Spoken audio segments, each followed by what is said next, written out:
Let's look at defining what a computer system is. Before we get into that, let's talk about computers today. They're all around us in different shapes and forms, be it your laptops, your desktop computers, your calculators, your smartphones, and you have computing power in devices such as printers, and even many computing processors exist, and computing power exists in everyday objects such as cars that you see around you. A computer system is one that's able to take in some inputs, process them, and create a set of outputs. This is done by a combination of what's known as hardware and software. So the diagram here shows what the idea of a computer system is in its most basic form.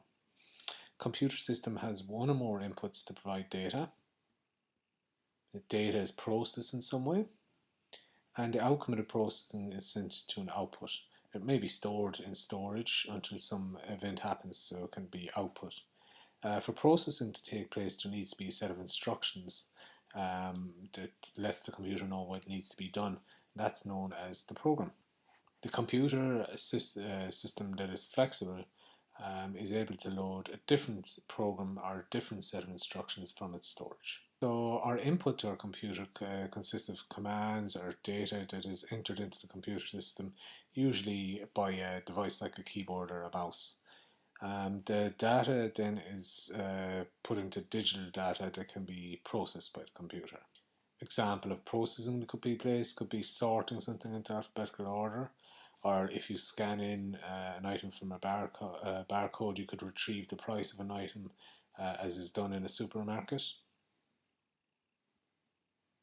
Once the processing has taken place, it's outputted in a suitable format. So, for example, in our shopping example, a receipt might be processed in printed format for a user. A digital display, if you're at a petrol pump, shows how much fuel has been delivered into the fuel tank and the cost of that fuel. Or you might get an audio system signal from an alarm which has detected smoke in the room. Hardware is the term for any part of a computer that you can physically touch or pick up, or hold or move about the room. Examples of hardware include the monitor where you can see what you're working on, the keyboard where you can input data, or the mouse.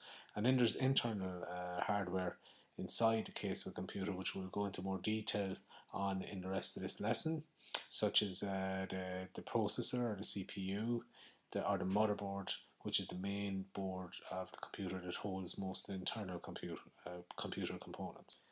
The software are that set of instructions those program instructions that allows you to run applications on a computer. There's a couple of main types of software. You have the operating system, such as the Windows or the Mac operating system, which controls the settings or can control the hardware of the computer. The other kind of software is called application software, such as Microsoft Word, which helps you type something up. So it just allows you to do certain jobs on the computer. Another example of application software is game software.